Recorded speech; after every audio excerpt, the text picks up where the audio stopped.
اهلا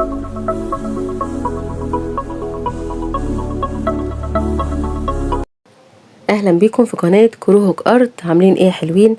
يا رب دايما تبقوا بألف خير وبصحة وسعادة. النهاردة هنشتغل مع بعضنا الشنطة الحلوة اللي انتوا شفتوها في بداية الفيديو او كانت في الصورة المصغرة. الشنطة رقيقة جدا، شكلها جميل جدا، بس خاماتها كتيرة جدا. كل الخامات دي هي محتاجاها، بس حقيقي طلعت شنطة حلوة جدا في الاخر. واحدة واحدة كده مع بعضنا وهنعرف كل خامة هتبقى خاصة بايه.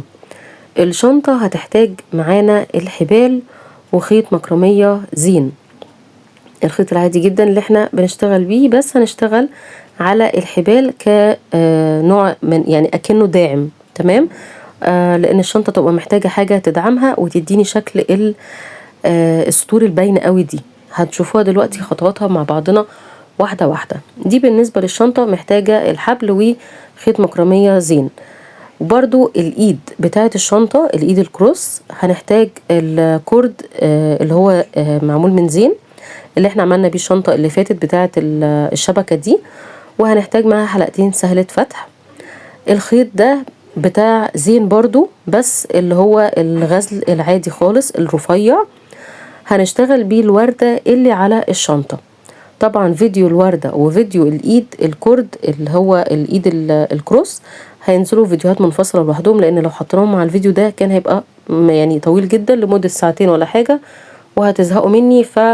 هنزل النهاردة الفيديو بتاع الشنطة وبالتوالي كده، يعني يوم السبت ان شاء الله هينزل لكم فيديو الوردة، وبعد كده يوم التلات هينزل فيديو الكورد او الايد الكروس يعني. طبعا محتاجين كمان بطانة، القماش اللي هو البطانة ده، والايد الميتال دي حلوة جدا، بتتباع وهتلاقوها بسهولة. وفي منها الشكل النص بيضاوي ده، وفي منها شكل القطة، في اشكال منه كتيرة جدا حلوة جدا. الايادي دي بتدي شياكة ورقة في الشنط. هنستخدم طبعا معانا مقص عايزين، وهستخدم ابرة مقاس 4 علشان عايزة الغرز تبقى مهوية شوية مش مقفلة خلاص. وابرة تنظيف ومتر علشان نعرف مقاسات الشنطة اخر الفيديو، وهنعرف كمان وزن الشنطة. تمام. الخيط ده هنستخدمه برضو، الابرة سوري هنستخدمها مع الخيط ده برضو.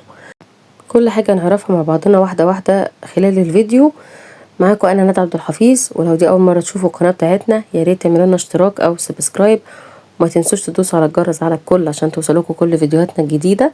ويا ريت تعملوا لنا لايك علشان الفيديو يترفع، وشير علشان كل البنات اللي محتاجة اي طريقة تستفاد.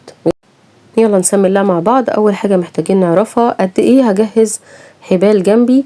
دول 80 جرام، انا احتاجت عليهم كمان يعني في مقام كده 100 جرام خيط حبال. تمام. هتجهزي 100 جرام حبل جنبك. هنجيب الخيط المكرمية الزين عادي جدا، وهنعمل عقدة بداية نفس البداية بتاعت اي شنطة، عقدة بداية، ونبدأ نشتغل سلاسل. انا محتاجة 27 غرزة سلسلة. عايزة اقول لكم على حاجة، ان الشنطة دي انا كنت شغلاها ومش مقتنعة بيها اصلا. يعني انتوا شفتوا ما عملتش ليها نموذج مثلا هشرح عليه، او ان انا جربتها لوحدي. انا والله فتحت الكاميرا وقلت هعمل الخطوات بتاعتها، فلحت ونجحت وطلعت حلوة. هحطها لكم على اليوتيوب. ما فلحتش مش هحطها وهمسح الفيديوهات ولا كأني عملت حاجة. وطلعت تحفة والله العظيم وحلوة جدا. مقاس الحبال سوري مقاس الغرز اللي احنا اشتغلناها 16 سنتي، علشان لو في اختلاف في سمك الخيط اللي انتوا شغالين بيه. تمام. يعني انا عملت 27 غرزة وقستها لكم بالسنتيمتر 16 سنتيمتر. عندي اخر غرزتين مش هحسبهم معايا، اخر غرزتين هنفوتهم، يعني هنشتغل على 25 غرزة سلسلة. اتفقنا الاساسي بتاعنا 25 غرزة سلسلة. هلف الخيط على الابرة وهفوت اول غرزتين دول، 1 و2 دولت. هشتغل في رقم 3. هدخل كده عادي جدا وهاخد الخيط وهطلع. عندي 3 خيوط على الابرة اهم. تمام. اروح اجيب الحبل اللي انا هشتغل عليه علشان ابدأ ادخله جوه الغرز وانا شغالة، ونبدأ نعمل الداعم اللي جوه الغرز اللي احنا عايزينه ده، ونقفل. ناخد الخيط كده ونسحبهم من ال3 حلقات اللي على الابرة مرة واحدة. انا هشتغل غرزة نص عمود لحد اخر الشنطة، اتفقنا؟ عشان نبقى مركزين مع بعض احنا هنشتغل ايه. جربتها بغرزة الحشو ما طلعتش حلوة، طلعت حلوة يعني اكتر بغرزة النص عمود كده. هنلف الخيط على الابرة تاني، هنروح على الغرزة اللي وراها، ندخل وناخد الخيط ونطلع، وناخد الخيط ونسحبه من ال3 حلقات اللي على الابرة، واعملي نفسك مش شايفة الحبل اللي انت شغالة عليه دلوقتي. خلاص، يعني اشتغلي عادي، كل غرزة هتقابلك عادي جدا اكنك شغالة عادي، يعني مفيش حبل مضايقك في السكة كده، اكنك مش شايفة الحبل ده. فكرة الشنطة اصلا حلوة جدا. البنوتة بعتت لي الصورة وقالت لي عايزة زي الشنطة دي، فحاولت افكر وادور ونعمل سيرشاتنا بقى ازاي الشنطة دي معمولة. ما لقيتش اي حد خالص عامل طريقة ليها. هجيب لكم صورة ليها برضو تشوفوا شكلها عاملة ازاي. فحاولت اجتهد بالخامات اللي موجودة عندنا في مصر ان الشنطة اللي تطلع بتاعتي تبقى اقرب في الصورة للشنطة بتاعت البنوتة، وطلعت الحمد لله قريبة جدا ليها. شايفين الشكل ده؟ اي واحدة فينا طبعا هتشوف المنظر اللي قدامها الغريب ده هتفك الشنطة تقولك والله ما عاملاها شكلها بايظة. بس لا، طولي بالك عليها كده وظبطي الغرز جنب بعض وشدي الحبل كويس جواها وهي هتتظبط معاكي ان شاء الله. اهم حاجة في الشنطة دي ان البيضاوي اللي هو الصغير البداية ده يتظبط معاكي، بقية الشنطة كلها هتبقى ماشية مظبوطة معاكي برضو. هنيجي هنا عند الزاوية دي اللي هي اخر غرزة، اللي هي غرزة رقم 25. هنشتغل فيها 5 غرز تزايد. اول واحدة اهي، وهتلف الخيط كده كيرف عشان خاطر تدي شكل البيضاوي اللي انت عايزاه كده. دي رقم 2، غرزة رقم 2 فكت معانا، نرجع تاني نظبطها تمام. غرزة رقم 3، كل ده في نفس الغرزة في نفس المكان.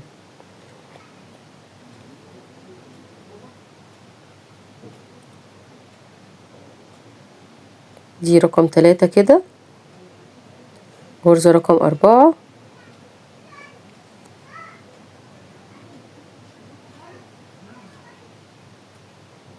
وغرزة رقم 5، ودي اخر واحدة في التزايد اللي احنا هنعملها دلوقتي. دي كده غرزة رقم 5. حلو كده، يبقى احنا عندنا 5 غرز تزايد في الغرزة الأخيرة دي. نرجع تاني للعدد اللي احنا كنا اشتغلناه اللي هو 25 غرزة نص عمود. يبقى انتي دلوقتي اشتغلتي سلاسل 27 سلسلة، فوتنا أول سلسلتين، اشتغلنا غرزة نص عمود على 25 سلسلة في أول ناحية، عملنا تزايد في أول زاوية 5 تزايد. بعد كده دلوقتي بنشتغل ال25 غرزة نص عمود بتوع الناحية التانية للبيضاوي، اتفقنا؟ بعدين هنعمل الخمس غرز تزايد اللي هم في الزاوية التانية بتاعة البيضاوي، علشان نعمل بيضاوي صغير هو ده اللي هنبدأ بيه. اهي كل غرزة هتقابلك هتخشي فيها وتعملي غرزة واحدة بس. اهي شايفين احنا بنشتغل فين؟ في السلاسل اللي باينة قصادك دي، هتلاقيها باينة جدا على فكرة. الخيط ده واضح وحلو ولذيذ في الشغل قوي، اللي هو المكرمية الزين دوت.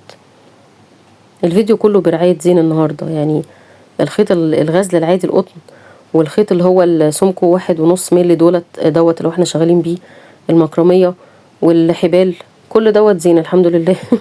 شركة جميلة جدا بصراحة.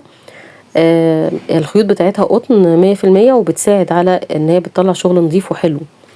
شايفين كل خطوة بنظبط الحبال جوه الغرز علشان تطلع مظبوطة معانا.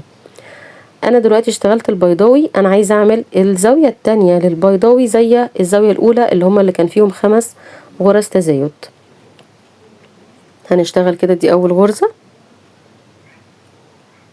طلعنا كده تمام. ناخد الطرف ده بتاع الحبل وهنقفل عليه هو كمان علشان ما يبقاش عندي طرف الحبل ده ما درتهوش وممكن يروح يوسع معانا او يفك معانا باي شكل. فاحنا كده بنقفل عليه علشان ما ندوش فرصة انه يفك مننا ابدا. دي كده غرزة رقم 2، غرزة رقم 3. كل الغرز دي في نفس الغرزة اللي هي غرزة رقم 25 الأخيرة. غرزة رقم 4 وغرزة رقم 5، وكده عملنا التزايد 5 غرز في الناحية التانية أو الزاوية التانية. طيب هنقفل السطر. أنا عايزة قفلة السطور ما تبقاش باينة والبداية كمان ما تبقاش باينة، فمش هقفل فيه السلاسل اللي احنا كنا عاملينها ارتفاع، انا هقفل في اول غرزة نص عمود عندنا في السلسلة اللي فوق بتاعتها، علشان هي دي اللي احنا هنبدأ فيها تاني في السطر اللي جاي. هوريكم هنبدأ فين تاني، علشان عايزة اداري على قد ما اقدر بداية ونهاية السطر ده، ومش هينفع نشتغل حلزون، هيدينا في الاخر خالص شكل مش حلو خالص في الشنطة، فدي الطريقة الاحسن. تعالوا نبدأ السطر التاني. هنعمل 3 سلسلة ارتفاع، وده هيكون ارتفاع السطر بتاعنا الجديد، وهنلف الخيط على الابرة وهندخل في نفس الغرزة اللي انت طالعة منها دلوقتي بالسلاسل، اللي هي نفس الغرزة اللي هي غرزة رقم 1 دي اهي، شايفينها السلسلة بتاعتها احنا قفلنا فيها منزلقة السطر اللي فات، هنبدأ فيها شغل كمان السطر ده. عملنا 3 سلسلة ارتفاع وهنرجع تاني لنفس الغرزة دي، هنشتغل فيها اول غرزة، علشان على قد ما نقدر الحركة دي مش هتبين معانا بداية ونهاية سطر. اتفقنا؟ هنبدأ نشتغل دلوقتي في كل غرزة هتقابلنا غرزة حشو غرزة نص عمود واحدة بس، متعودنا ان احنا بنقول حشو كتير فدلوقتي احنا هنشتغل غرزة نص عمود واحدة خلاص. يعني معانا دلوقتي 25 غرزة نص عمود في الناحية الأولانية دي لحد لما نوصل للتزايد. هنظبط كده مع كل خطوة عشان يطلع معانا الشغل شكله مظبوط على قد ما نقدر. شايفين الشكل طالع معانا عامل ازاي؟ شكله كده زي البق الزعلان. احنا هنعد عدد الغرز الأول، بعدين هنظبطه كده 3 4 6 7 8 9 10 11 12 13 14 15 16 17 18 19 20 21 22 23 24 25. انا متأكدة من العدد، بس حبيت نعد مع بعض ونتأكد ان الاعداد اللي احنا بنعملها مظبوطة علشان محدش فيكم يتلخبط. مثلا هنشد الحبل شوية، ما تشديش قوي لحد لما تلم منك، مش هتبقى مظبوطة برضو. شديه شوية اللي هو يعني بعينيك انتي تشوفي ان ده الشغل بتاعنا المظبوط، يبقى مكوي ومفرود وحلو كده على الترابيزة بتاعتك وانتي شغالة. بس مش هنشد تاني اكتر من كده. خلي الخيط حر في ناحية الزوايا كده، ما تشدوش بزيادة علشان ما يبصش منك ويلم ويبقى شكله مش حلو. هنيجي على التزايد دلوقتي بعد ما خلصنا 25 غرزة. في اول غرزة هنعمل فيها غرزتين نص عمود في نفس الغرزة اهي، نتنقل على الغرزة اللي بعدها اللي هي ديت رقم 2، هتبقى هنعمل فيها غرزة نص عمود رقم 1، غرزة نص عمود رقم 2 في نفس المكان اهو، حلو كده. طيب الغرزة اللي بعدها دي هتبقى رقم 3، التالتة دي هنشتغل فيها غرزة نص عمود رقم 1 تزايد، يعني في كل غرزة 2 غرزتين مع بعض اهي، الغرزة رقم 2 معاها في نفس الغرزة. طيب الغرزة الرابعة اللي وراها هنعمل غرزة نص عمود رقم 1، غرزة نص عمود رقم 2 في نفس المكان. الغرزة اللي بعدها رقم 5 هنعمل غرزة رقم نص عمود رقم 1 وغرزة نص عمود رقم 2 في نفس المكان. شايفينها باينة قوي، 1 2 3 4 5، دول اللي كانوا 5 تحت دلوقتي بقوا هم 10 تزايد في الزاوية الأولى دي. نظبط سنة صغيرة خالص علشان ما يبقاش مفرق كده، شكله باين معانا التفريقة، بس ما نشدش قوي برضو. طيب هنشتغل 25 غرزة نص عمود الناحية التانية اللي هو بتوع الناحية التانية دول، وبعدين هنشتغل الزاوية التانية بتاعتنا اللي هنعمل فيها تزايد برضو. التزايد الناحية دي هنعمله زي ده بالظبط كده برضو، كل غرزة هتقابلنا هنشتغل فيها غرزتين نص عمود في نفس الغرزة. اول غرزة هتقابلنا دي هنشتغل فيها غرزة نص عمود رقم 1، غرزة نص عمود رقم 2 في نفس المكان. الغرزة اللي بعدها اللي هي رقم 2 هنشتغل فيها غرزة نص عمود رقم 1، غرزة نص عمود رقم 2. تمام. التالتة اللي هي رقم 3 هنشتغل فيها غرزة نص عمود رقم 1، غرزة نص عمود رقم 2 في نفس المكان. يبقى كل غرزة فيها غرزتين بنشتغلهم السطر ده. طيب الغرزة رقم 4 غرزة نص عمود رقم 1، نص عمود رقم 2. طيب رقم 5 اللي هي الجاية دي الأخيرة هنشتغل فيها غرزتين برضو، 1 اهي، 2 كده بقى عندنا 10 غرز في التزايد ده اهو، مكان الخمسة اللي احنا كنا شغالينهم تحت دلوقتي بقوا 10. هنقفل السطر ازاي؟ بنفس الطريقة. شايفين غرزة العمود نص عمود اهي، هندخل في السلسلة بتاعتها بتاعت غرزة نص العمود ونقفل بمنزلقة. شايفين القاعدة طالعة مظبوطة زي قاعدة اي شنطة في الدنيا احنا بنشتغلها. مفيش فيها حتة مقوسة او مش مظبوطة، المهم ان هي طالعة مظبوطة الحمد لله. هنبدأ دلوقتي نشتغل السطر رقم 3. شايفين الحبل احنا جايبينه كده قدام وبنقفل عليه بغرزة السلسلة اللي هي الارتفاع اللي احنا بنعملها دي. هبدأ اشتغل، هعمل 2 سلسلة ارتفاع لان حاسة ان 3 سلسلة ارتفاع دي طويلة قوي، فخلينا في 2 كويس جدا. نبدأ نشتغل اول غرزة زي ما اتفقنا في الغرزة اللي انتي طالعة منها دلوقتي بالسلاسل، او الغرزة اللي احنا قفلنا فيها منزلقة السطر اللي فات. غرزة النص عمود دي اول واحدة بتشتغليها زي ما احنا اتعودنا دايما. خلاص دي كده اول غرزة خلصناها. كل غرزة هتقابلنا هنشتغل فيها غرزة نص عمود واحدة بس، اللي هم هيبقوا 25 غرزة نص عمود. هتخلصيهم ونبدأ نشتغل التزايد الجديد بقى بتاع سطر رقم 3. هنشوف دلوقتي هيمشي التزايد ازاي. احنا كان عندنا 10 غرز في السطر اللي فات، سطر رقم 2، ال10 غرز التزايد دول. طيب نمسك واحدة واحدة فيهم كده. اول غرزة هعمل فيها نص عمود واحدة بس، تمام. تاني غرزة، الغرزة رقم 2 دي هشتغل فيها غرزة نص عمود رقم 1 وغرزة نص عمود رقم 2 في نفس الغرزة. حلو كده. طيب غرزة رقم 3 دي هشتغل فيها غرزة نص عمود واحدة بس.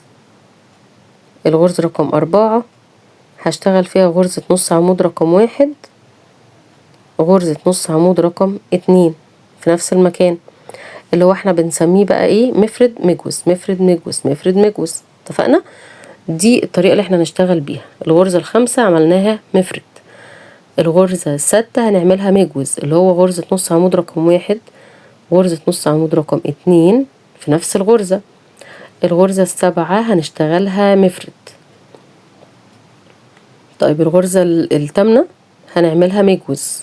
حاولي خليكي ماشية كده، اللي هي كل رقم فردي هتعملي فيها مجوز مفرد، كل رقم زوجي هتعملي فيها مجوز. خلاص. طيب دي الغرزة ال9 هنشتغل فيها مفرد عشان ما نتلخبطش في العدد. طيب الغرزة رقم 10 هنشتغلها مجوز. حلوة كده، يعني طلعت جميلة معانا وفهمنا احنا ماشيين ازاي التزايد ده. تمام كده. ده التزايد اللي احنا مشينا عليه، مفرد مجوز مفرد مجوز مفرد مجوز. لو جيتي عدتيهم كده مع بعض، يعني ال3 غرز مع بعضهم هتلاقيهم 5 غرز زي ما احنا اتفقنا وبدأنا من اول خالص. هنشتغل 25 غرزة وبعد كده التزايد الناحية التانية. خلصنا كده السطر الثالث. علشان الوقت مش عايزاه يبقى طويل معاكم بتاع الفيديو وتملوا منه، وكمان ليه اجزاء تانية، فالشنطة تعتبر مش كاملة معاكم، فمش عايزة اطول عليكم اول فيديو بصراحة. اول غرزة اهي اللي هندخل فيها ونقفل بمنزلقة كده علشان قفلة السطر تبقى مش باينة. نبدأ سطر رقم 4 ب2 سلسلة ارتفاع، وهنشتغل اول غرزة في المكان اللي احنا عارفينه، اللي هو اخر غرزة انت قفلتي فيها بمنزلقة، واول غرزة بنطلع منها بال2 سلسلة اهي اللي احنا واقفين عندها دي. بتدخلي فيها مرة كمان ونشتغل فيها غرزة النص عمود الاولانية علشان نداري على قد ما نقدر بداية ونهاية السطور بتاعتنا. هنبدأ نشتغل ال25 غرزة نص عمود اللي هما الثابتين بتوع الناحية الاولانية، وهنوصل للتزايد. انا اشتغلت هنا 25 وبعد كده التزايد بعدين 25 تانيين. نفس التزايد الاولاني ده هعمله معاكم دلوقتي علشان ما اطولش معاكم الفيديو بس وافضل اعمل في الناحيتين تزايد. هتبقى واضحه معاكم، يعني هتبقى سهله معاكم ان شاء الله. هنوضح على قد ما نقدر دلوقتي. اهم حاجه بس الخيط الحبال تبقى ماشيه بالطريقه دي. بصوا هنحاول نمسكها بالراحه كده ونمشيها معانا، ما نشدهاش ولا نرخرخها قوي. خلاص ما تبقاش سايبه مننا قوي يعني، او شدنها قوي علشان البيضاوي بتاعنا يبقى مظبوط. طيب هنيجي على اول غرزة كانت تحت مفرد، او السطر اللي فات كانت مفرد، السطر ده هخليها مجوز. السطر رقم 4 ده هخلي عيني دايما على السطر رقم 3. خلاص، علشان اكنه دليل ليا يعني او مرشد ليا ان انا هشتغل ازاي دلوقتي.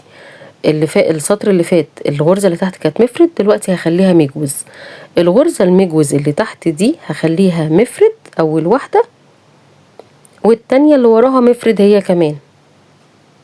تمام، يبقى انا هعكس كل خطوة حصلت في سطر رقم 3 دلوقتي. طيب الغرزة اللي بعدها دلوقتي جاية ايه؟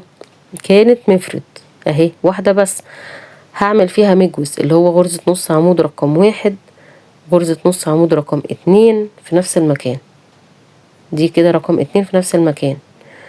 عندي اللي تحت مجوز اهم 2 قصادي هم، هعملهم مفرد اول واحدة ومفرد في تاني واحدة، يعني هسيب الغرزة دي وهروح للي وراها وهعملها مفرد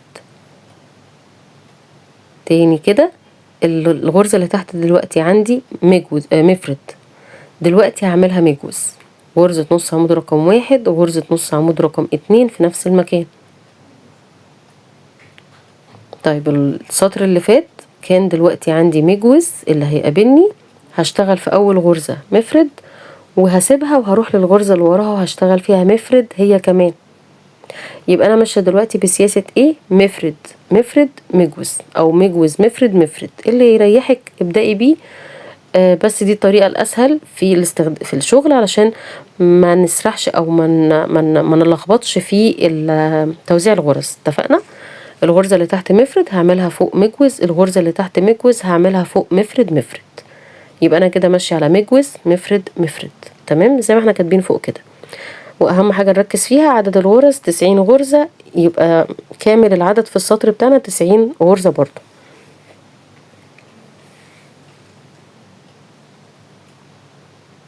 دي اخر غرزتين اهم، هنيجي نبص ونتأكد كده. محتاجة سنة تظبيط صغيرة في الغرز، هنشد يعني سنة صغننة خالص، مش هنشد قوي لحد لما بصوا تحس الغرز قفلت على بعضها كده، يبقى كده تمام. والبيضاوي هتلاقيه قاعد على الترابيزه بتاعتك كده مظبوط، مش مفهوش اي لوحه او ورورة او اي حاجه غلط، يبقى كده احنا شغلنا تمام. هنقفل السطر رقم 4 ده في اول غرزه اهي، شايفينها؟ انا عندي هنا سلاسل ودي اول غرزه، السلسله بتاعت الغرزه اللي فوق دي او الغرزه نفسها ادخلي فيها واعملي منزلقه. كده احنا خلصنا القاعده بتاعت الشنطه. هناخد مقاسات القاعده الاول علشان تظبطوا انتوا كمان مقاسات بتاعتكم. العرض بتاعها 22 سنتي، ده المقاس اللي احنا عايزينه. هي هتزيد سنتي كمان واحنا لما بنشتغل البادي بتاع الشنطة نفسه. تمام. دلوقتي السطور اللي جايه دي كلها تثبيت. تثبيت بمعنى ايه؟ ان احنا كل غرزة هتقابلنا هندخل فيها بغرزة واحدة بس، يعني مفيش اي تزايد هيحصل في السطور اللي جايه دي، لان السطور دي هتبقى سطور جسم الشنطة نفسها، البادي بتاع الشنطة اللي احنا عايزين نطلع بيه او السور بتاع الشنطة. فهشتغل 25 غرزة كده، وهاجي عند الحتة اللي كنا بنعمل فيها تزايد اللي هي الزوايا الاولى والتانية، وهنشتغل فيها تثبيت. كل غرزة هتقابلك تخش فيها بغرزة واحدة بس. اهم حاجة هتاخدوا بالكم منها من هنا لحد لما نخلص ال9 سطور، انا كاتبها لكم فوق اهي عشان ما تتلخبطوش، من سطر رقم 5 لسطر رقم 13 دول 9 سطور هنثبتهم. هتعدي في كل مرة عدد الغرز بتاعتك، عايزينهم يبقوا 90 غرزة. تخلوا بالكم من الحتة دي علشان ما يبقاش فيه غرزة ناقصة او زيادة تبوظ شكل الشنطة معانا. خلاص كده. وطبعا كل ما تشتغلي شوية تظبطي بايدك على قد ما تقدري الحبل جوه الغرز بتاعتك، شكلها هتطلع مظبوطه ان شاء الله. هوريكم حته صغيره بس كده علشان تاخدوا بالكم منها، ان احنا الحبل في السطر رقم 5 ده هنشده سنه صغيره صغيره قوي علشان تبدا تعمل ايه القفله بتاعه السطر.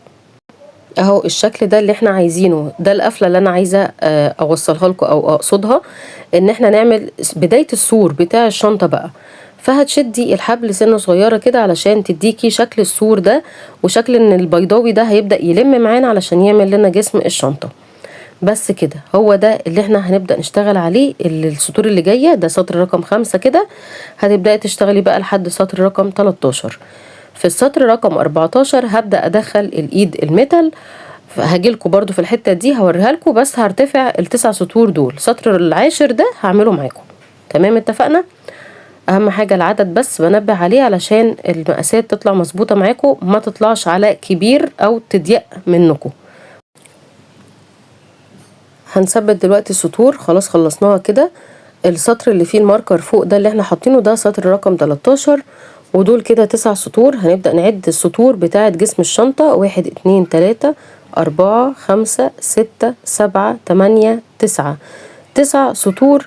السطر العاشر او اللي هو سطر رقم 14 بقى، لو هنقول عدد السطور من بداية ما بدأنا، ده اللي هنحط فيه الايد الميتال. طيب تقسيمة الغرز احنا عملناها ازاي هقولها لكم دلوقتي، وهقول لكم تحطوا الماركر فين بالظبط. ده المكان اللي هيبقى فيه الايد الميتال اللي احنا هنحطها. هنبدأ دلوقتي نعد من الماركر للماركر. الغرزة اللي فيها ماركر دي رقم 1 2 3 4 5 6 7 8 9 10 11 12 13 14 15 16 17 18 19 20 21 22 23 اللي فيها الماركر. يبقى انا عايزة 23 غرزة زيهم الناحية التانية. طيب الغرز الجناب من بعد الماركر بقى هنعد: 1، هنعدل كده عشان نشوفها، دي رقم 1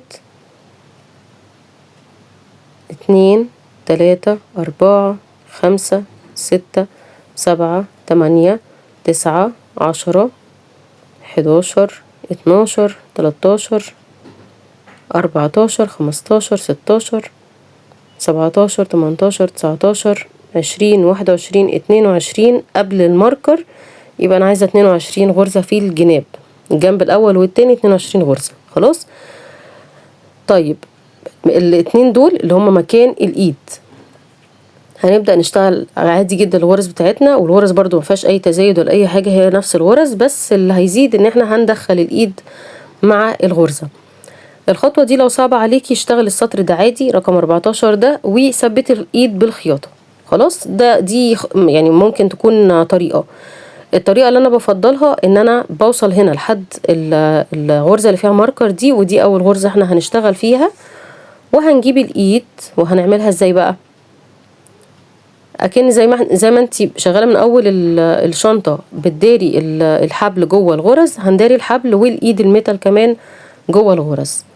والطريقه دي انا بفضلها وبحبها علشان تبقى ثابته، ما نعملش خياطه تاني من اول وجديد ونقعد نخيط تاني. بس عندكم الطريقتين السهله بالنسبه لك اعمليها. هنلف الخيط على الابره وهندخل من تحت الحبل كده ومن تحت الايد كمان، وهنقفل على الاتنين، ونقفل على غرزة النص عمود اللي احنا شغالين بيها دي اهي. تاني كده وندخل جوه الغرزة والابرة الايد فوق الابرة. تمام. ونقفل على الغرزة بتاعتنا. شايفين اهي بدأنا نقفل عليها. هتتظبط كل المرجحة اللي انتوا شايفينها دي هتتظبط في الاخر بعد ما تخلصي ال23 غرزة اللي عندنا.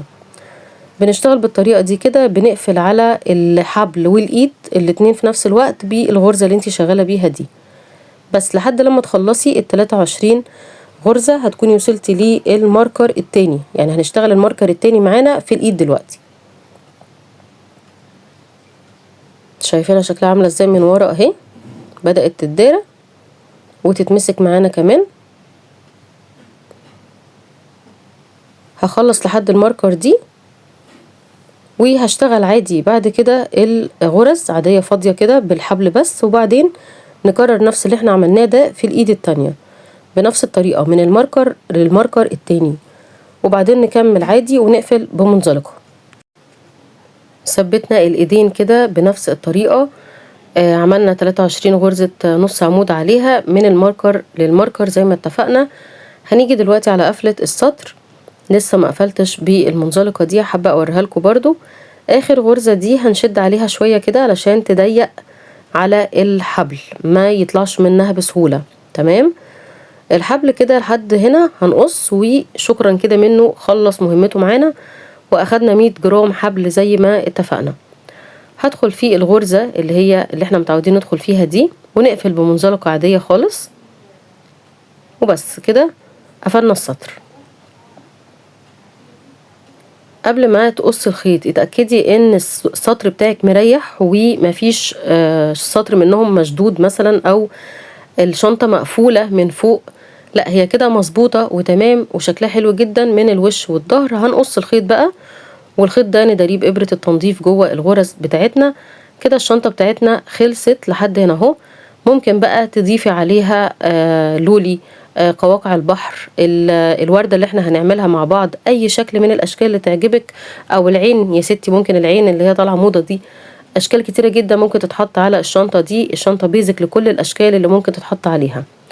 بالنسبة للوردة وللإيد هينزل ليهم فيديوهات بالتوالي كده. فيديو الوردة الأول، بعد كده طريقة الإيد مش عارفة انتوا عايزينها ولا لأ، بس صورتها. قولولي عايزينها هنزلها، مش عايزينها همسح الفيديو اللي عندي وكأنه ما حصلش حاجة خلاص. بس لو انتوا حابين الطريقة بتاعت الإيد برضو. طريقة الوردة سهلة جدا، هتنزل لكم فيديو. انا هثبتها بالخيط السنارة ده، مش باينة خالص طريقة الخياطة بتاعت الخيط ده شفاف مش بتبان. لو ما عندكيش عادي ممكن خيط ابيض مش مشكلة، بإبرة خياطة عادية جدا. حابة اخد لكم وزن الشنطة كده قبل ما نحط الوردة عليها. اخدت 335 جرام، منهم 100 جرام الحبل بس، يعني 235 جرام. ونقول كمان وزن الايد 30 جرام مثلا.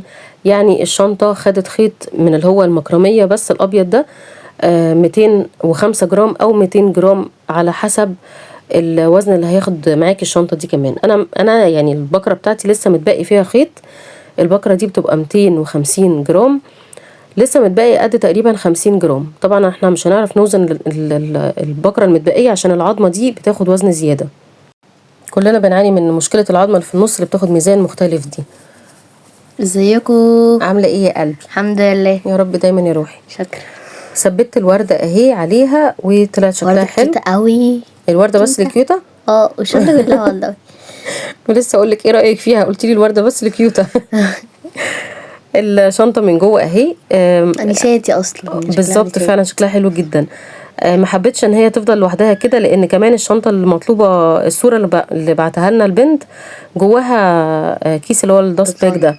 فحبيت نعمل الكيس البطانه ده كمان، وهنخليه جوه الشنطه. والايد دي هي اضافيه، البنت طلبتها مني علشان تلبس الشنطه كروس لما تحب تلبسها كروس.